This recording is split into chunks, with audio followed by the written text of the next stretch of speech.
Gravação iniciada, presidente.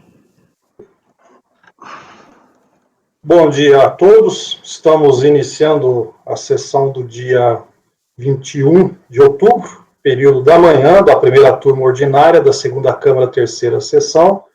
A turma está com a mesma composição desde que iniciou os trabalhos de outubro. Para esta sessão estão pautados os itens 69 a 112 da pauta. São 14 processos principais, tirando os lotes repetitivos. E haverá apenas uma sustentação oral por meio de videoconferência, que é do item 112. Inclusive, já peço para que o apoio convoque o patrono, o doutor Francisco, para que adentre a sala de sessão.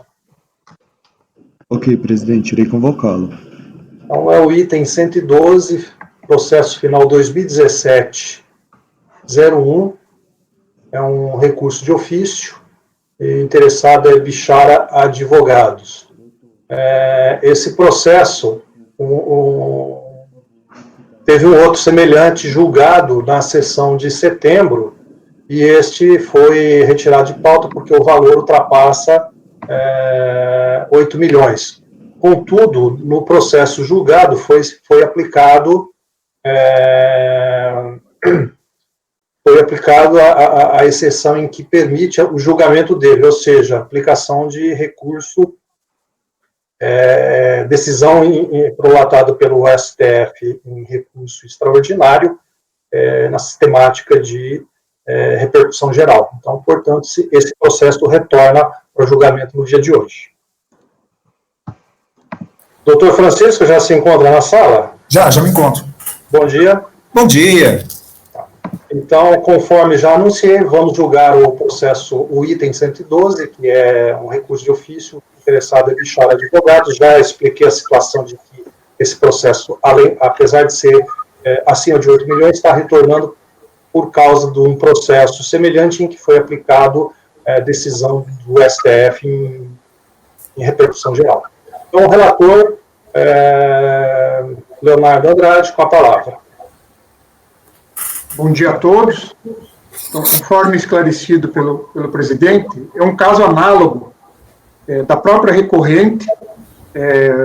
Tivemos uma situação julgada no mês passado, em que foi negado o provimento ao recurso de ofício, em razão da aplicação do entendimento firmado pelo STF, em sede de repercussão geral, no recurso extraordinário número 377 e 457, e a aplicação do disposto no parecer PGFN 492/2011. Então, esse processo, o que ele difere do mês passado, em especial, é o seu valor. Um valor que ultrapassa 8 milhões de reais, mas em razão do permissivo, contido regimentalmente, nós entendemos que ele ficou apto para julgamento e por isso está sendo trazido à pauta nesta sessão. Então, o recurso a empresa é auto de infração, de COFINS, a empresa apresentou tempestiva impugnação, trazendo seus argumentos. A impugnação foi julgada integralmente procedente e apresenta a seguinte emenda.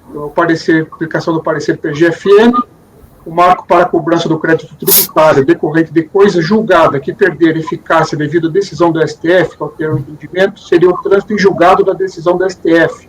No caso do RE 377 e 457, não houver o trânsito, e assim inaplicável o parecer.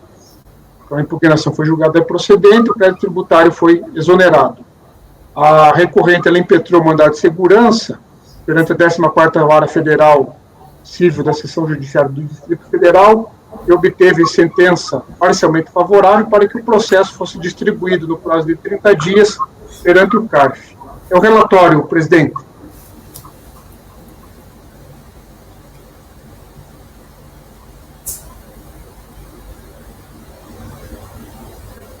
Doutor, o senhor tem até 15 minutos de prazo para a sua sustentação oral. Com a palavra. Certo. Obrigado, presidente. Na verdade, presidente, eu havia me inscrito para sustentação oral, mas, em verdade, eu só vou, na verdade, acompanhar, porque a matéria é absolutamente idêntica ao que foi julgado na sessão passada, o assunto já foi debatido, então eu só aqui acompanho e peço que seja aplicado o precedente do caso anterior, que é absolutamente idêntico.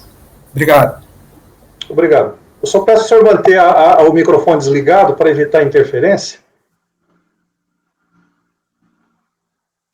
Obrigado.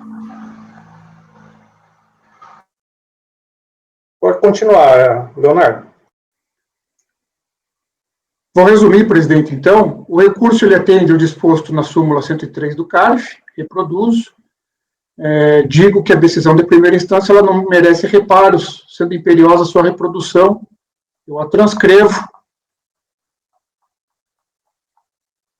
Acrescento que, em consulta ao sítio eletrônico do STF, constata-se que o trânsito em julgado da decisão proferida no RE 377-457 somente ocorreu em 29 de junho de 2018, data posterior aos fatos geradores apurados pela fiscalização. Transcrevo, então, a imagem obtida perante o sítio eletrônico do STF. Compreendo que a decisão recorrida está em linha com o posicionamento adotado por este CARF. Cito o presidente da Câmara Superior de Recursos Fiscais de relatoria do conselheiro Luiz Eduardo Oliveira Santos. Trago os principais excertos do voto do conselheiro Luiz Eduardo. Colaciono ainda outros precedentes. Acórdão 1302-002-286 de relatoria do conselheiro Luiz Tadeu Matosinho Machado, o acórdão 3402-002-995 de relatoria da conselheira Valdete Aparecida Marinheiro, acórdão 1302-001-622 de relatoria do conselheiro Alberto Pinto Souza Júnior. E, por fim, esclareço que no mês passado nós julgamos processo idêntico de minha relatoria. Eu trago a ementa, que já foi publicada, do acórdão 3201007-223. Então, nesses termos, eu voto por negar o provimento do recurso de ofício.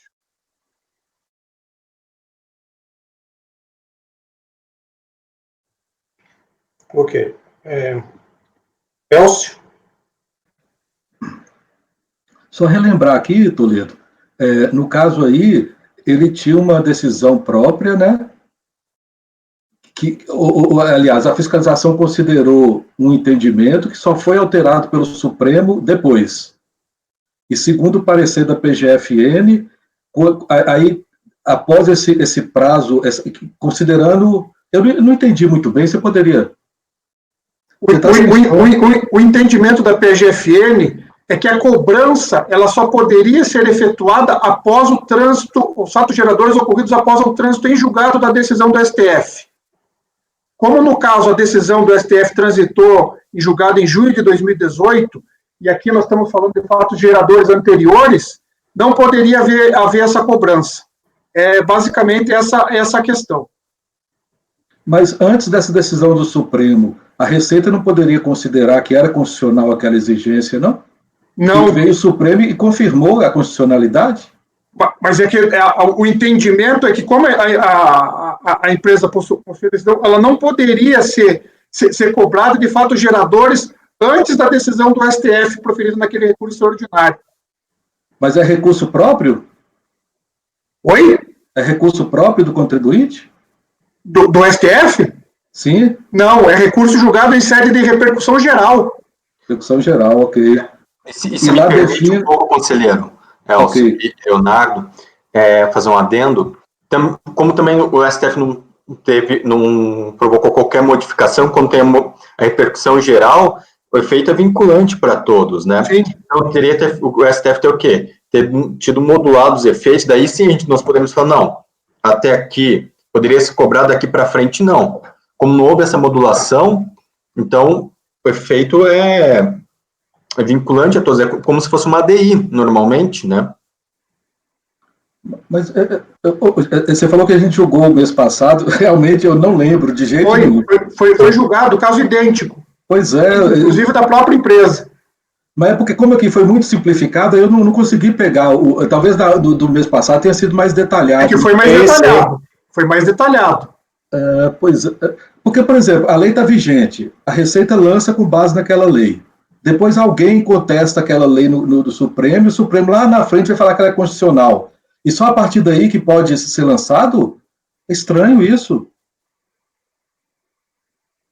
Não, a unidade fez o lançamento Anterior. Mas daí Isso, já foi, mas tinha uma lei vigente, não tinha? Não, mas não estava lei. vigente, porque estava sendo debatido ainda no judiciário. Pois é, mas então cria uma insegurança jurídica total, né? Porque toda lei pode ser contestada a constitucionalidade dela. Sim, mas o principal fato aqui, conselheiro Elcio, é que o quê? Do mesmo modo, quando é julgado procedente para fiscalização, ou melhor, tem aqueles casos que são julgados em recurso repetitivo pelo STJ, que são favoravelmente ao contribuinte e posteriormente favoravelmente no Supremo Tribunal Federal à Fazenda, nós não fazemos a modulação dos efeitos, senão a gente vai ter que fazer o quê? Ir lá para a lei de introdução, que eu defendo, nunca tive a oportunidade, mas eu defendo que sim, e daí nós poderíamos fazer uma modulação temporal em relação a isso.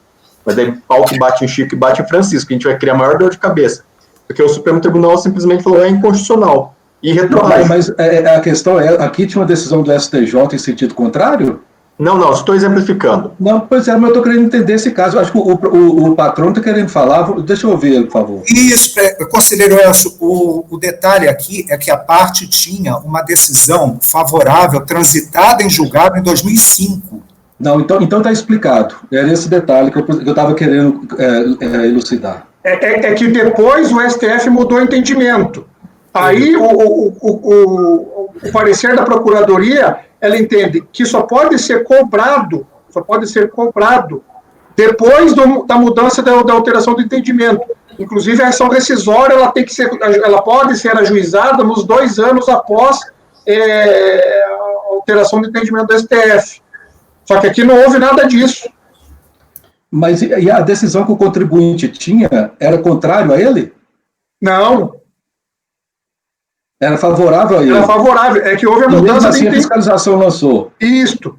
Então agora está entendido. Desculpa aí a perturbação. Eu acompanho o relator. Tá certo. Mara?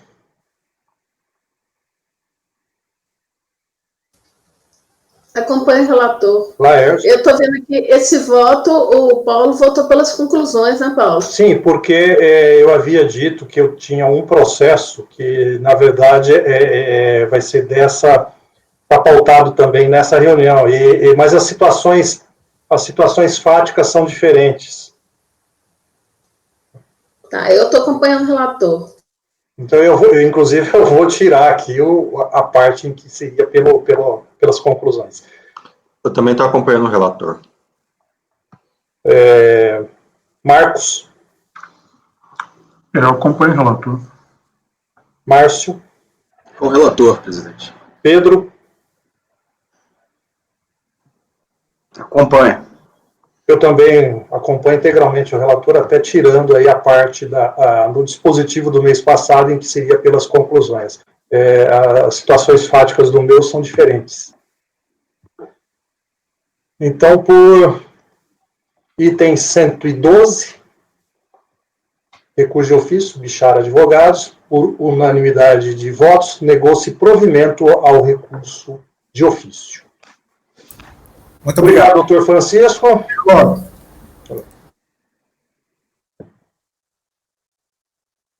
Vamos, então, agora ao início da pauta de hoje. Minha câmera está fechada? Tua câmera está fechada aqui, Mara. Tá. Não, está aberto. Eu estou vendo a Mara. Eu não... Então, vou recarregar o meu aqui, presidente. Eu também. Não, a Mara está ok. Retomamos, então, lá para... Agora apareceu. 69. Acho que é do Leonardo também, né, Leonardo? É meu, presidente. Deixa eu ver aqui, não cheguei lá. Isso, é teu.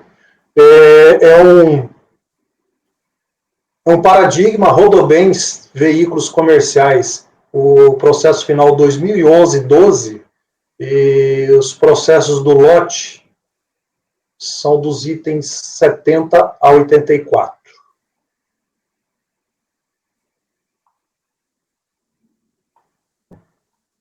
Posso iniciar, presidente? Pode. Então, são tempestivos embargos de declaração opostos pela recorrente, em face do acórdão final 856 desta turma, proferido em sessão de 23 de outubro de 2019, de relatoria do conselheiro Charles Maia, cuja ementa abaixo se transcreve. Alegou a recorrente a existência de omissões, sendo necessário que o colegiado se manifeste.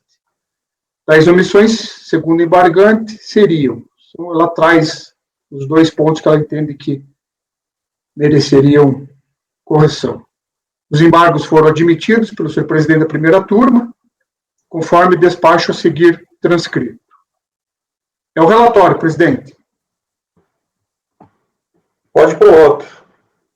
Os embargos são tempestivos e foram devidamente admitidos. Em caso análogo ao presente, e que também figura como parte embargante, esta turma de julgamento em recente decisão rejeitou os embargos declaratórios interpostos. A decisão, acordo 3201-007-029, proferido na sessão de 29 de julho de 2020, de relatoria do conselheiro Elcio Lafetta Reis, está assim emendada. Transcrevo a emenda.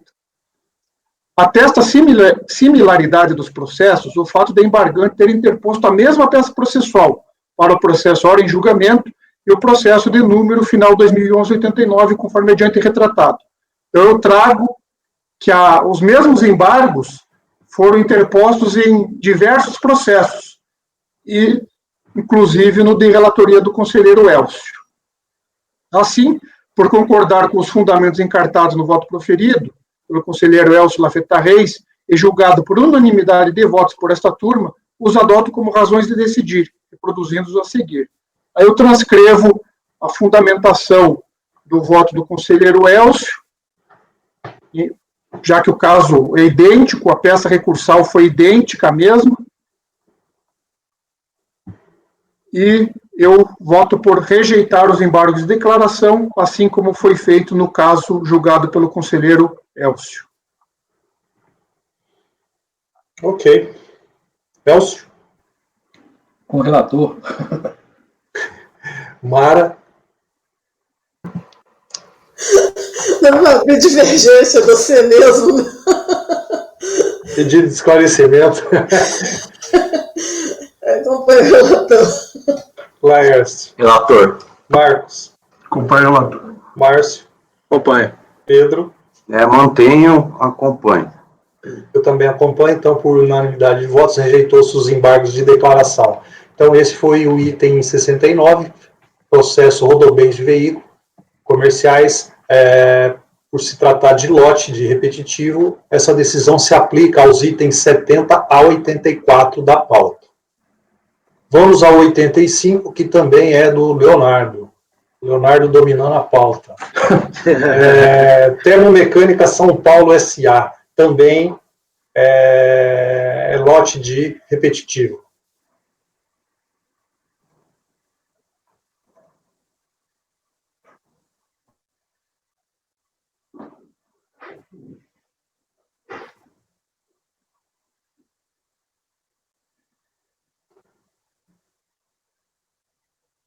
Só um momento, presidente, está abrindo o arquivo aqui, eu já inicio.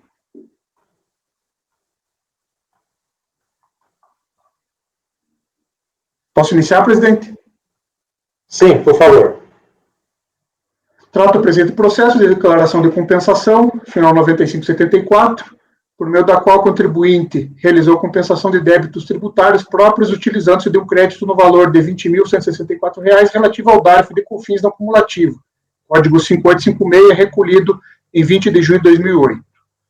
Em 5 de dezembro de 2012, foi emitido despacho decisório de não homologação da compensação, pelo fato de que o DARF discriminado na DECOMP acima identificada estava integralmente utilizado para a quitação do débito de COFINS não cumulativo do período de apuração maio de 2008, não restando saldo de crédito disponível para a compensação do débito informado na DECOMP.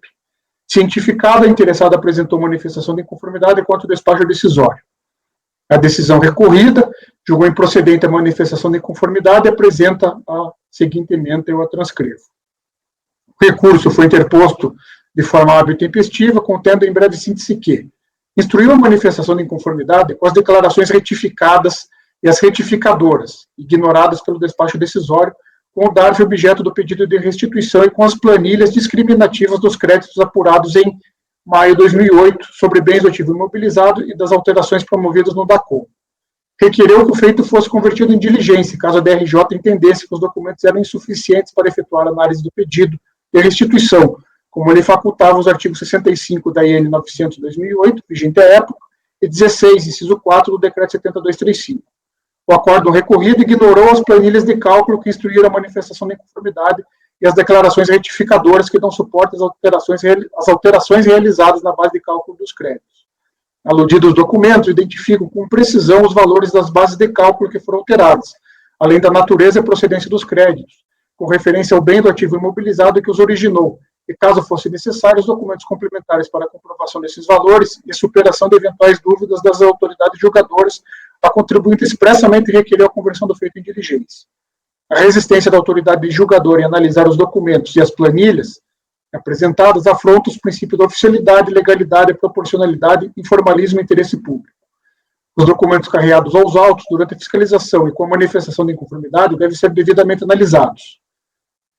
Em agosto de 2008, transmitiu o demonstrativo de apuração da DACOM, prestando informações relativas aos créditos e débitos apurados em maio de 2008. Neste mês, o total da contribuição declarada como devida para a COFINS foi de R$ 7.592.000, que após o desconto dos créditos, conforme lhe faculta o artigo 3º da Lei 10.833 e as demais deduções permitidas, no montante de R$ 4.771.000, apontou o saldo a recolher de R$ 2.820.000. Em 20 de junho de 2008, efetuou o recolhimento via DARF, de parte do saldo da contribuição devida no mesmo montante, de R$ 1.653.818. Outra parte do débito, remanescente, no valor de R$ 7.424, foi suspenso por depósito judicial, no mandado de segurança final 1272-8. E parte da contribuição, no valor de R$ 1.159.525, no mandado de segurança final 9366, conforme informação prestada em DCTF. Verificou que deixou de informar alguns valores que deveriam compor a base de cálculo dos créditos de COFINS de maio de 2008 e que resultam em aumento do seu direito creditório. Referidos acréscimos na base de cálculo dos créditos de COFINS de maio de 2008 resultaram no pedido de restituição de R$ 20.164. Sucessivamente, a contribuinte apresentou a declaração de compensação tratada nos presentes autos, no valor de R$ 18.370. Efetuou as retificações das declarações para conformar com as novas informações relativas aos seus débitos e créditos no mês de maio de 2008, a serem prestados ao fisco correspondente ao montante efetivamente utilizado via compensação. Em 22 de maio de 2009, foi procedida a retificação do DACOM de maio de 2008. Conforme se observa, aí ela transcreveu na peça recursal. Em 25 de maio de 2009, retificou o DCTF de maio de 2008, folhas 99 e 102, de modo que passou a apresentar saldo devedor menor, no montante de R$ 2.802.000, a título de contribuição para a COFINS, tendo em vista o aumento nos créditos apurados para o desconto. Assim, parte do montante recolhido em junho de 2008, mediante DARF, destinado a quitar o débito de COFINS de maio de 2008, transformou-se em pagamento a maior, ou indevido passivo de restituição, que tomou todas as providências e informou todos os dados necessários para a apuração do crédito, ou seja, promoveu o pedido de restituição, bem como retificou as declarações, informando os novos saldos dos créditos e do débito de COFINS no mês de maio de 2008, e após isso implementou a sua compensação. Diferentemente do que foi informado no acórdão recorrido, o crédito indicado na DECOMP existia na data da emissão do despacho decisório. Por certo, a DCTF e a DACOM retificadoras não foram processadas junto com a PERDECOMP, apontando assim divergências que motivaram o indeferimento do pedido de restituição e a consequente não homologação da DECOMP. É o relatório. Pode passar o voto. O cerne da questão está em apreciar se a recorrente possui efetivamente o crédito que alega em razão de recolhimento maior da COFINS. O despacho decisório foi emitido eletronicamente em 5 de 12 de 2012 e a ciência do contribuinte deu-se em 17 de 12 de 2012. Como visto, no caso em debate, tanto o despacho decisório informa que o DARF discriminado no PERDECOMP foi integralmente utilizado para a quitação de débitos do contribuinte, não restando o crédito disponível para a compensação dos débitos informados no PERDECOMP, e a decisão recorrida de que ainda existe comprovação do direito creditório informado no PERDECOP. Portanto, não está comprovada a certeza de liquidez do direito creditório. A decisão, portanto, foi no sentido de que ainda existe crédito apto a lastrear o pedido da recorrente. No entanto, entendo como razoáveis as alegações produzidas, aliado aos documentos apresentados nos autos e a explicação apresentada em relação à apresentação das declarações retificadas e retificadores, ignoradas pelo despacho decisório, com o DARF objeto do pedido de restituição e com as planilhas discriminativas dos créditos apurados em maio de 2008, sobre bens do ativo imobilizado e das alterações promovidas no DACOM. Com a manifestação de inconformidade, a recorrente trouxe cópia dos seguintes documentos: pedido de restituição, declaração de compensação, despacho decisório eletrônico, demonstrativo de apuração das contribuições sociais da DACOM maio de 2008, DARF quitado, no valor de R$1.653.000, DCTF, retificação do DACOM de maio de 2008, DCTF retificador de maio de 2008, planilhas com demonstrativo da linha 9 do DACOM, crédito sobre bens do ativo imobilizado com base nos encargos de depreciação, e planilhas com demonstrativo da linha 10 do DACOM imobilizado com base no valor de aquisição. Neste contexto, a teor do que preconiza o artigo 373 do CPC, a recorrente deve a manifesta intenção de provar o seu direito creditório, sendo que tal procedimento também está pautado na boa-fé. Estabelece o decreto 7235 nos artigos referidos, os reproduzo. Nesse sentido, a verdade material deve ser buscada sempre que possível, que impõe que prevaleça a veracidade acerca dos fatos alegados no processo, tanto em relação ao recorrente quanto ao fisco. Em caso como o presente, deve ser propiciada a recorrente oportunidade para esclarecer e comprovar os fatos alegados, dependendo dos princípios da verdade material, ampla defesa e contraditório, em especial quando apresenta elementos probatórios que podem vir a confirmar o seu direito. Trago o entendimento do CARF.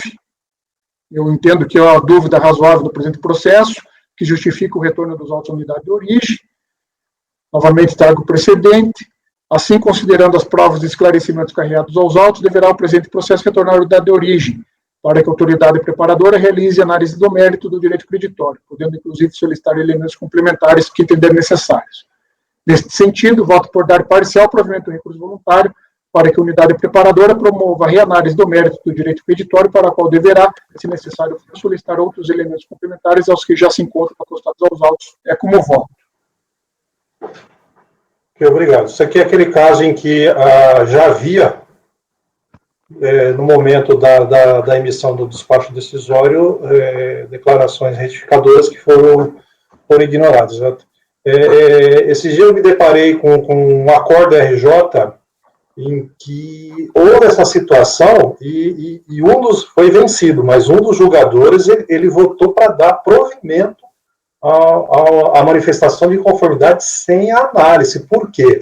Se o batimento eletrônico é suficiente para negar, e havendo, e levando em consideração aquela retificadora estava entendendo ele comprovado o direito, então ele, sem qualquer análise, lógico, ele foi vencido, mas veja-se que essa questão da análise da retificação, ela é crucial aí na decisão.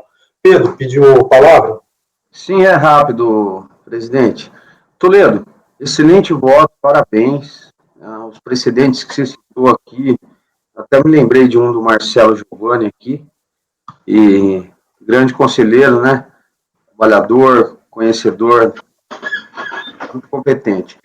Só um trecho aqui, Toledo, soou um pouco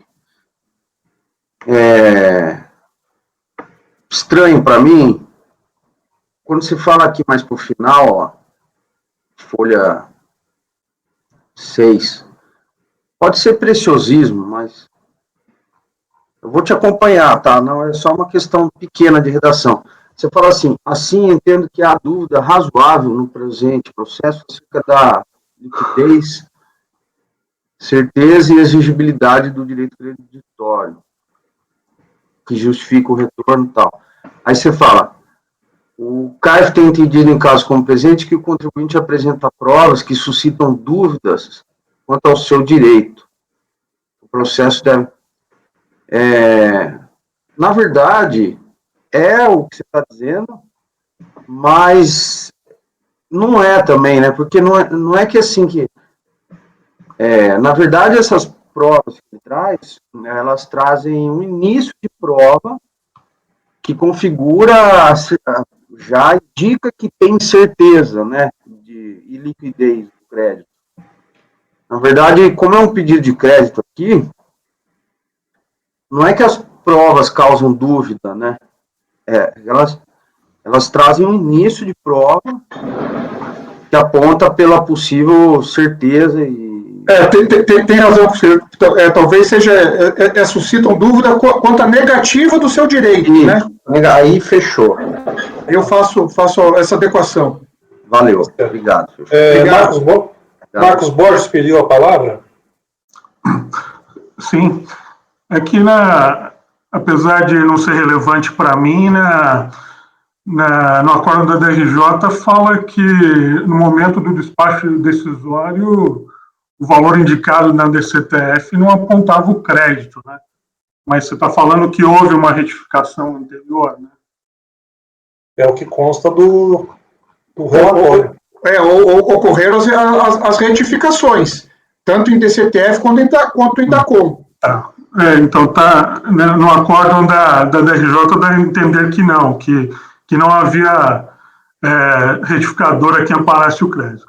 Mas não houve juntada de documentação contábil, né? Só planilha e as declarações dele, né? Isso. Os documentos juntados foram aqueles que eu relacionei ali na manifestação de conformidade.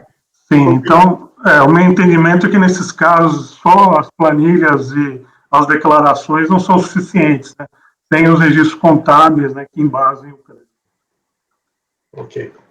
Bom, podemos votar, né? Elcio. Bom, eu já tive vários acórdãos meus aqui nesse mesmo assunto, né? E que o encaminhamento final, o que não interessa, esse encaminhamento que o Leonardo deu também é válido, não tem dúvida nenhuma.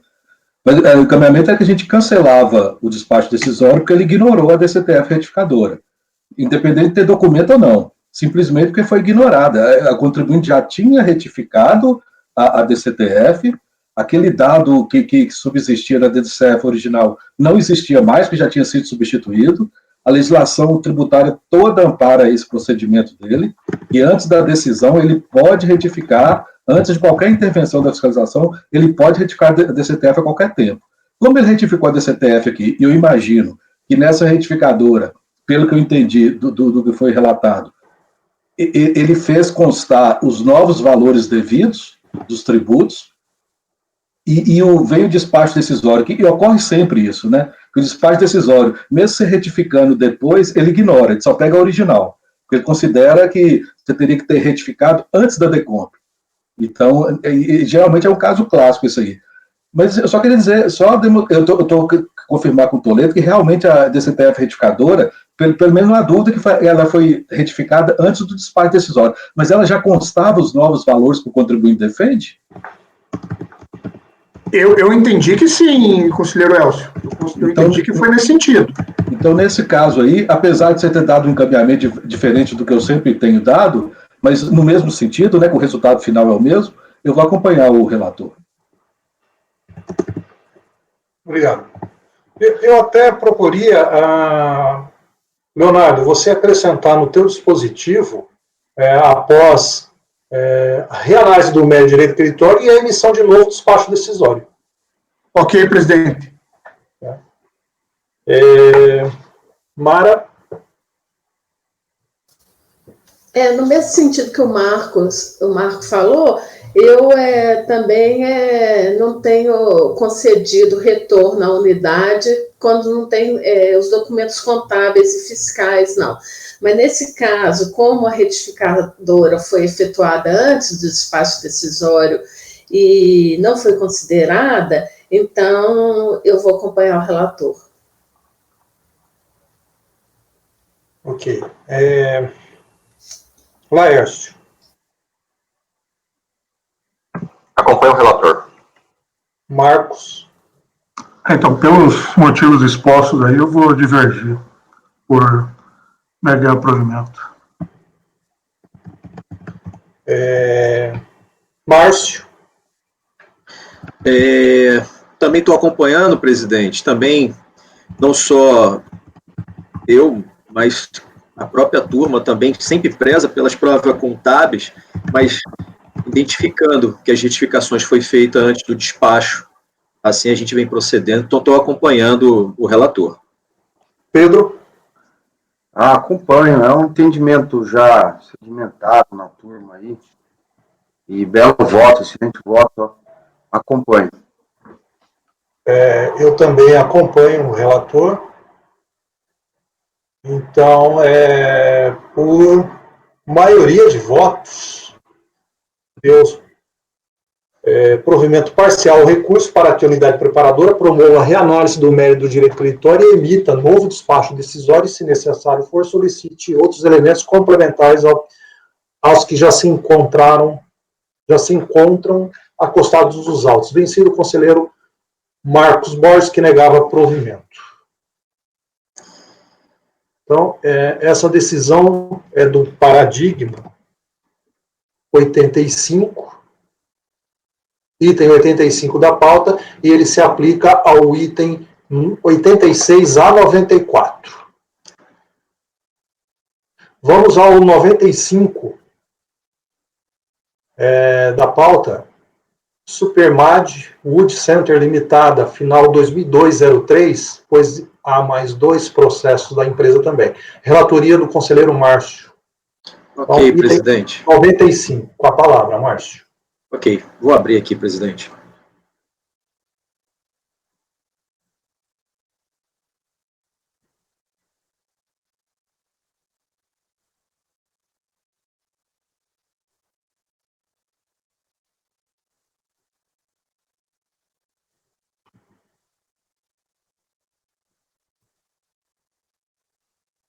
Abrindo o arquivo.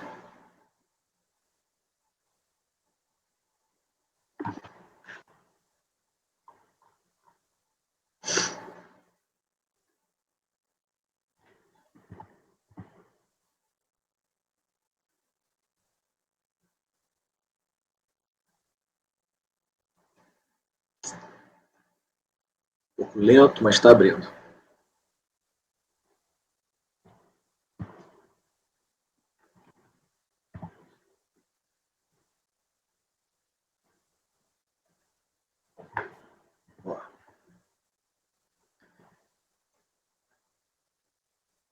Supermat. Replica o relatório utilizado pela DRJ para retratar os fatos.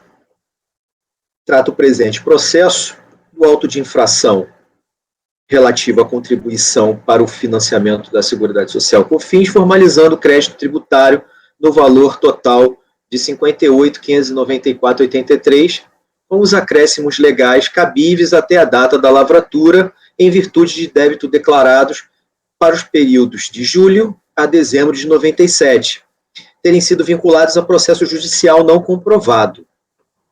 Em oposição à exigência, foi protocolizada em 8 de julho de 2002 a impugnação de folha 36 a 53, na qual a contribuinte aduz que a autuação feriu o princípio da verdade material e, por consequência, desrespeitou as garantias do devido processo legal, da ampla defesa e do contraditório, fixadas também para o processo administrativo, especialmente porque este gera um título executivo que não decorre de condenação judicial nem de expressa manifestação de vontade do devedor. Defende, assim, seu direito se opor-se à constituição do crédito tributário desde os termos iniciais de fiscalização.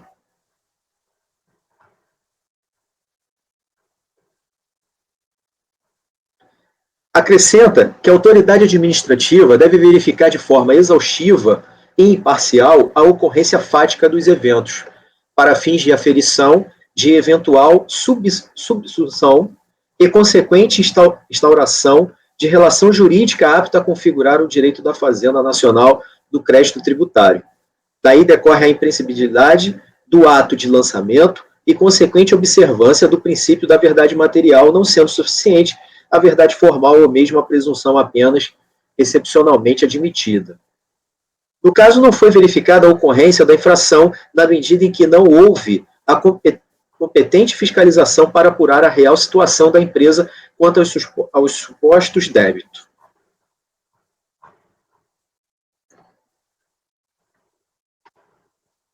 Recorda os pressupostos do ato administrativo e requer a nulidade do lançamento, vez que não houve a busca da verdade material, consequentemente, foi imputada a impugnante infração que esta não cometeu.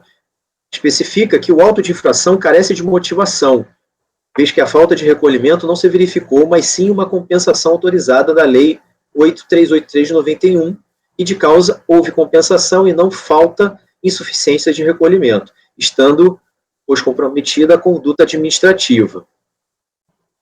Defende a legitimidade da compensação, argumentando ter amparo judicial.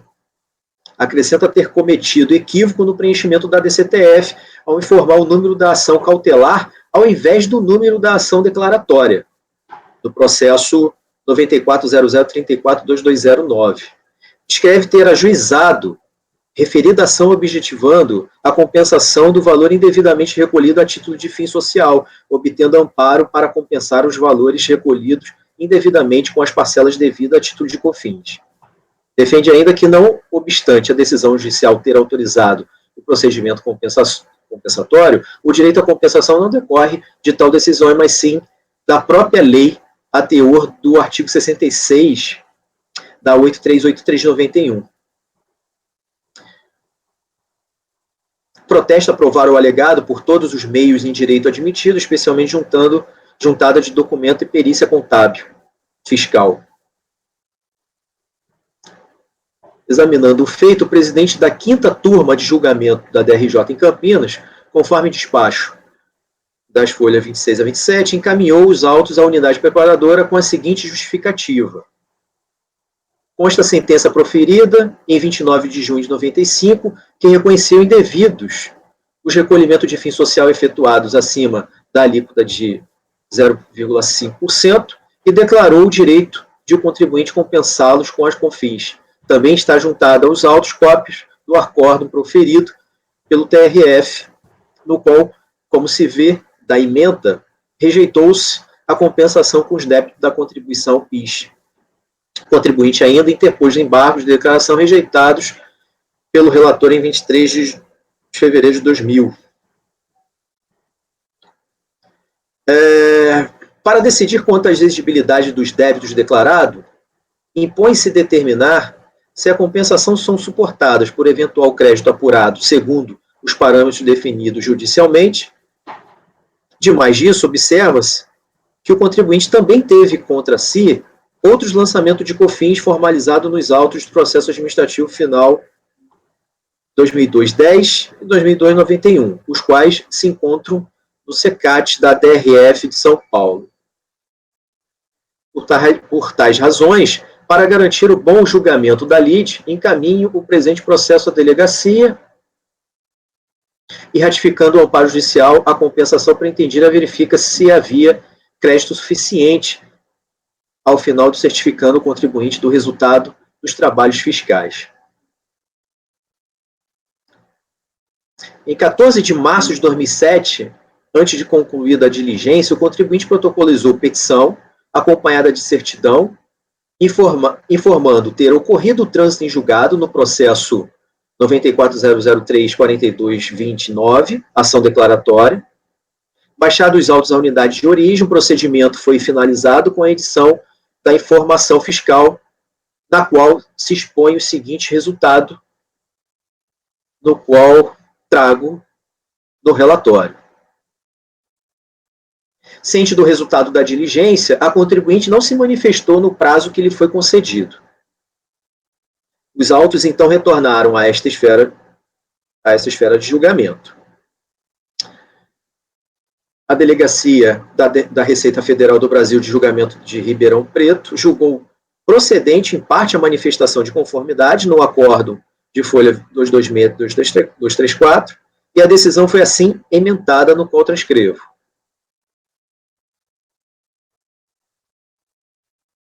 Inconformada, a empresa contribuinte apresentou recurso voluntário, no qual alega da não observância ao princípio da verdade material e do equívoco no preenchimento da DCTF. É o relatório, presidente. Hoje ao voto. O recurso é tempestivo e atende aos demais requisitos de admissibilidade para julgamento.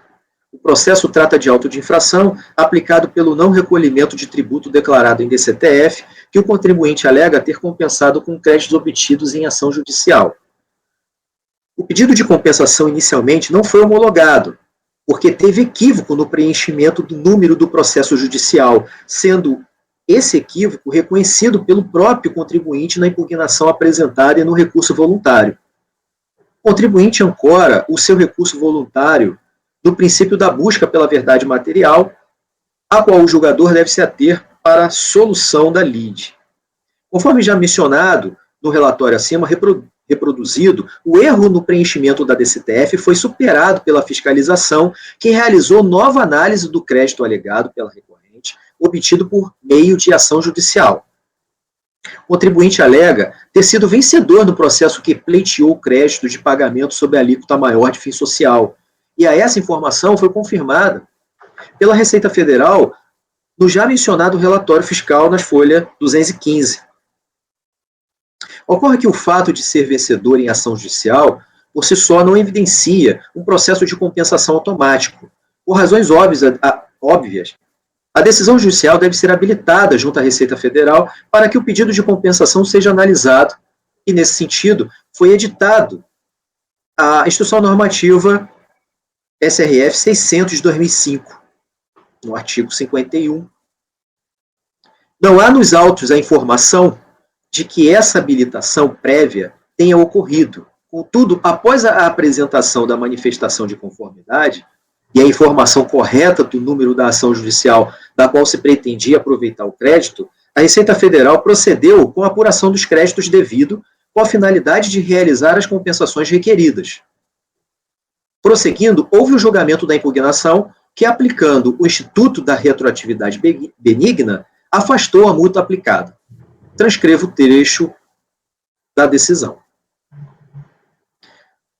O voto teve ainda as seguintes conclusões. Posteriormente, com as alterações no artigo 18 da medida provisória 135, pelas leis 11.051 e 11.196, firmou-se o entendimento administrativo de que a multa prevista no referido dispositivo é a penalidade nova, aplicável sobre o valor total do débito indevido, compensado nos casos de abuso de forma e ou fraude de uso da DECOMP, como meio extintivo do crédito tributário, circunstâncias não verificadas no processo. Verifica-se no decorrer deste processo que houveram algumas intimações no sentido de obter junto à recorrente a documentação necessária para a compensação. Conforme bem relatado, o relatório final de folha 215 concluiu que, do resultado da imputação, podemos verificar que o crédito apurado de pagamento a maior da FII social foi suficiente para liquidar somente os débitos referentes aos períodos de apuração de julho a janeiro de 96 e parcialmente o débito de fevereiro de 96, ficando os demais débitos não cobertos por essa compensação. Isto posto, concluímos os cálculos objeto do pedido da diligência e somos pela ciência da contribuinte da presente informação fiscal e dos demais demonstrativos, concedendo prazo de 30 dias a contar do recebimento, complementar suas razões de impugnação. O AR de intimação da recorrente da decisão acima, não houve protocolo de resposta ao que foi apurado. Prosseguindo, foi apresentado o recurso voluntário, no qual o recorrente mantém as alegações quanto à necessidade da busca da verdade material e o equívoco do preenchimento da DCTF, por fim, requer que, não havendo qualquer restrição para a compensação tributária efetuada pelo impugnante, no período referente de abril a junho, fundamentando-se a presente atuação na exigência na quantia correspondente ao referido procedimento, a manifesto vício de legalidade no auto de infração e imposição de multa objeto da demanda, merecendo, por esta razão, reforma do acordo. Verifico que não há no recurso qualquer argumento que impugne as apurações e informações realizadas pela fiscalização no relatório. Além disso, é importante observar também que a multa já foi afastada pela DRJ. Entendo que a oportunidade de se manifestar sobre a insuficiência de crédito para a realização da compensação foi dada ao recorrente e está comprovada nos autos. Contudo, não ocorrendo qualquer impugnação específica acerca do que foi apurado, ocorreu a aceitação tácita. Resta evidente que o recorrente não impugnou especificamente os motivos determinantes que ensejaram a não homologação da declaração na sua integralidade. Nesse sentido, já decidi no acordo 30.03.00.417 de minha relatoria, que foi assim emendado, no qual transcrevo. Sendo assim, considerando que as alegações do recurso voluntário não impugnam as apurações da fiscalização e que estas apurações foram realizadas com as provas e declarações apresentadas pelo contribuinte, entendo por manter o julgamento de piso. Diante o exposto, nego provimento ao recurso voluntário. É como eu voto, presidente. Certo. Com a palavra, Elcio. Já posso votar direto? Você levantou a mão, Pois é, o que eu queria, só uma questão aqui. Esse caso aqui é aquele mesmo que nós discutimos ontem, né? O PROC Jude não comprovado.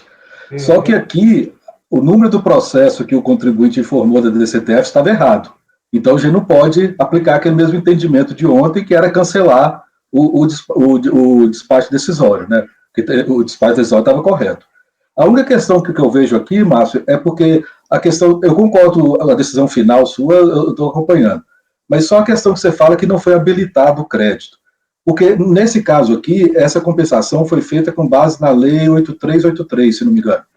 E, de acordo com essa Lei 8383, a compensação ela é feita direta na DCTF. Não há necessidade de habilitação. A habilitação, se você vê, inclusive, a IN que você cita é de 2005, quando já existiu o PERDECOMP. E aqui são fatos geradores de 97. Então, não existia essa exigência de habilitação. É só essa questão. Que, assim, se você concordar em retirar essa observação, eu acompanho na integralidade. Se não, eu vou acompanhar pelas conclusões. Então, conselheiro, eu lembro que, num outro processo, você já tinha feito essa observação e eu acatei. Eu vou fazer esse ajuste, sim. Você tem razão. Seriam os dois parágrafos, então, né, lá da folha 6 do alto, do voto, que fala, ocorre que o fato de ser vencido, e aí é onde você menciona em M600, e o parágrafo seguinte, onde fala da habilitação. Perfeito. Vou fazer esse ajuste, sim. Ok. Então, o Elcio está acompanhando. Leonardo Andrade. Pedro quer falar. Sim, presidente. É rápido. Aqui tem uma informação fiscal, em folhas 222, que confirma o direito do contribuinte a compensar os valores pagos a maior do que 0,5% de fim social, né? Com débitos de COFINS e CSLL, conforme dispõe o artigo 66 da Lei 8383 de 91, que o doutor Elcio mencionou, que é a lei que permitia lá no passado a compensação na própria escrita. Regularmente, o contribuinte fez essa compensação conforme determinou a decisão judicial. E o erro na indicação do número do processo judicial foi confirmado como um mero erro por essa própria informação fiscal, assim como o direito dele foi confirmado, ou seja, a cobrança desse COFINS que foi compensado na escrita, eu entendo que ela é ilegal, ela contraria uma decisão judicial e sendo que o contribuinte só errou em informar o processo, o número do processo, não é nem controverso o direito dele. Eu não sei se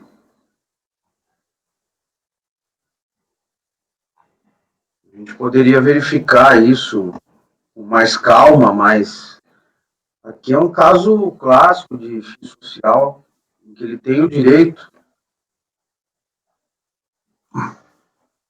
né, ele juntou, ó, você vê juntou um monte de documento ali, os comprovantes de pagamento do FII social, apuração. Na verdade, parte foi concedido, né, conselheiro Preto? Você vê que, ó, teve alguns períodos que foi possível a liquidação, de julho de 95 a janeiro de 96 e parcialmente o débito de fevereiro de 96, ficando os demais não cobertos. Então, nessa reiteradas intimações e feito todas as apurações com os documentos apresentados, foi feita essa liquidação de parte. Não, mas como assim? Porque é um auto de infração aqui. O auto de infração foi para o período que não foi concedido, né? Não, mas é que não teve concedido, não teve despacho decisório, entendeu? Foi na escrita dele. O que você está falando é que o fiscal lançou algo que está fora do processo judicial, que não foi... Teve mais 2 processos de compensação também, e esse é o auto de infração. Esse processo é do auto, mas teve 2 processos de compensação. Mas daí então é conexo, né? A gente teria que ver o resultado deles. Mas foi apurado com base na decisão judicial. O crédito foi insuficiente. Sim, é Por isso que eu estou dizendo. Lançado, o valor que não foi suficiente foi lançado. Então, eu não tenho essa certeza, Marcos, porque, pelo que eu entendi aqui, como ele não encontrou o processo judicial que permitiu a compensação com crédito de COFINS, ele não está considerando esse crédito de COFINS. Não, mas ele está cobrando a diligência foi justamente para apurar o crédito com base na ação judicial que ele informa, né? Até o número correto ali, né, foi utilizado para fazer a apuração. Teve uma diligência? Teve. Foi baixada em diligência pela DRJ. Pela DRJ. Então a DRJ já avançou e já tirou do auto de infração os valores que estão... Foi o que a DRJ já deu parcial provimento. Sim, foi esse período que eu falei. Mas pelo que você falou, eu entendi que ela tinha dado provimento para excluir multa só. Não. Tá. Leonardo pediu a palavra? Não, justamente o que foi comentado pelo conselheiro Marcos, presidente. Teve essa diligência fiscal, né? E parece que essa questão, pela compreensão que eu tive, essa questão do número correto ou incorreto foi superada. Foi feito o levantamento com base na decisão judicial que a empresa obteve, aí foi apurado que aquele valor era suficiente para compensar alguns períodos e permaneceu o débito de outros, né? Que foi o que constou do auto de infração. Perfeito. Foi isso mesmo? Perfeito, é isso mesmo. Tá. Bom, podemos retomar a votação, então? Eu tinha dado a palavra ao Elcio, ele acabou votando, mas o Pedro teve essa Mas questão. só uma última observação, presidente.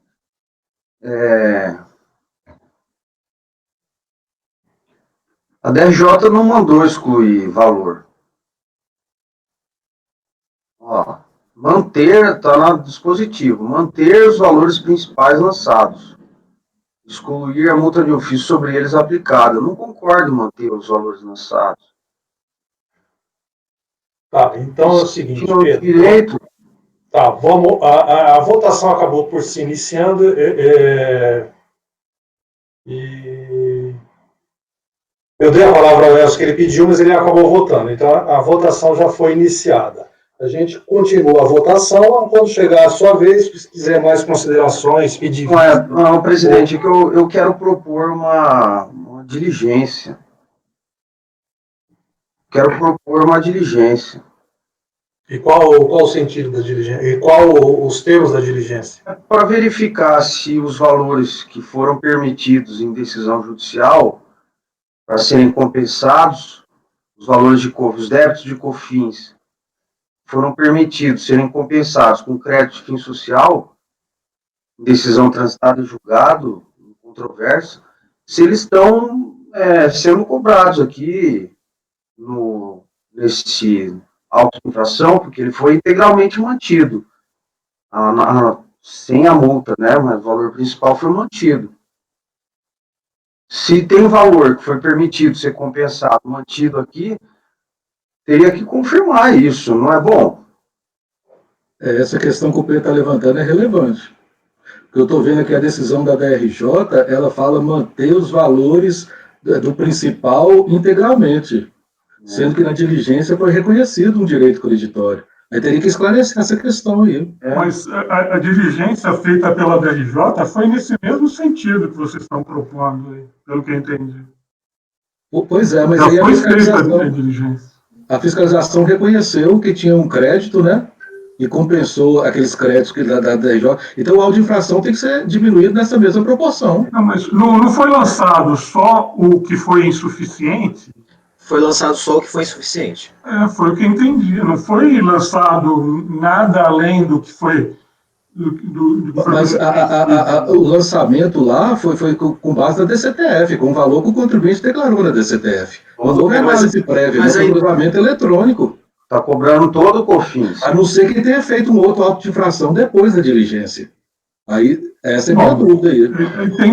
Tem que abrir o processo, então, para ver, mas para mim estava clara essa situação.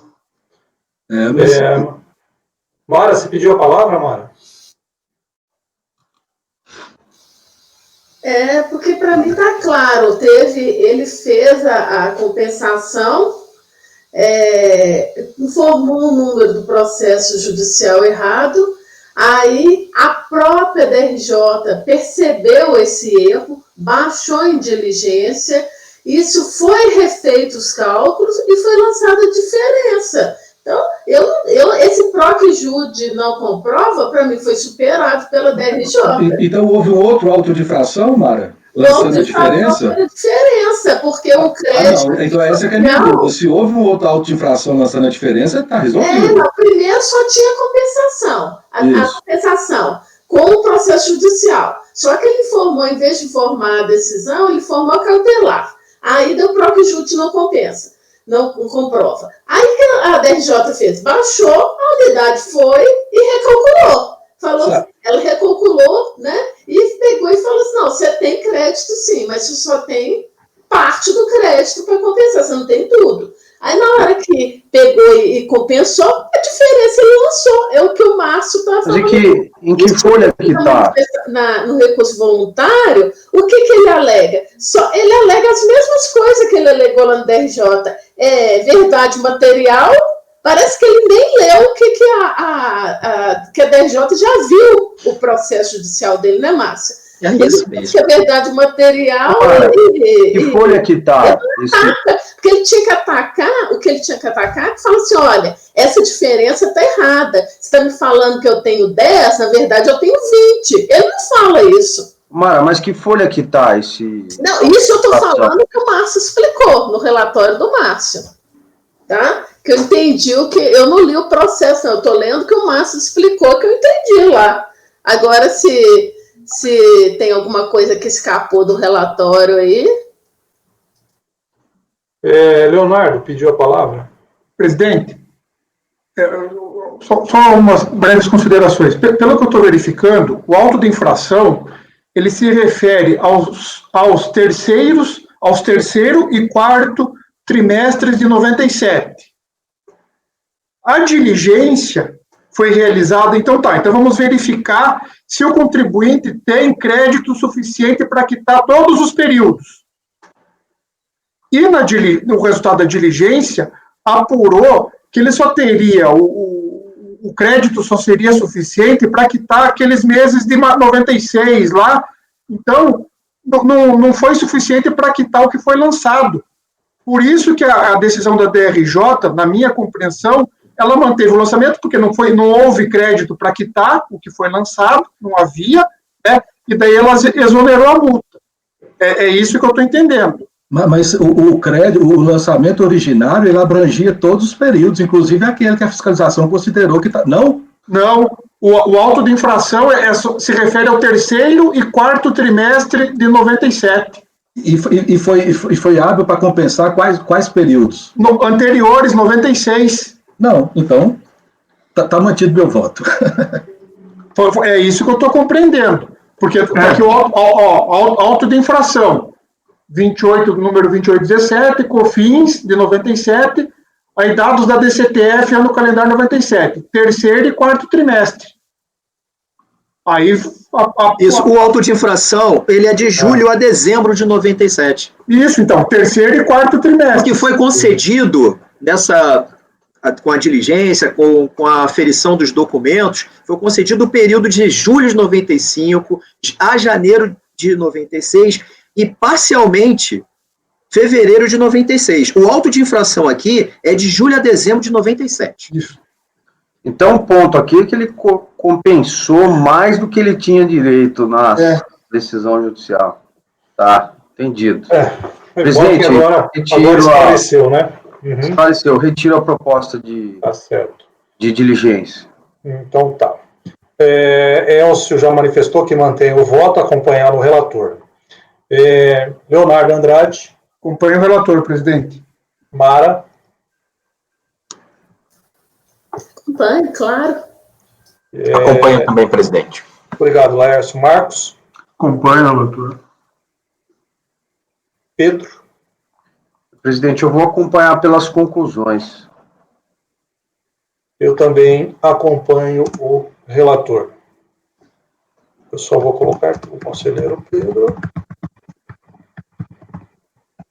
Votou pelas conclusões. O próximo também é da Supermed, item 96, processo 2002-91. Está sem som, Márcio.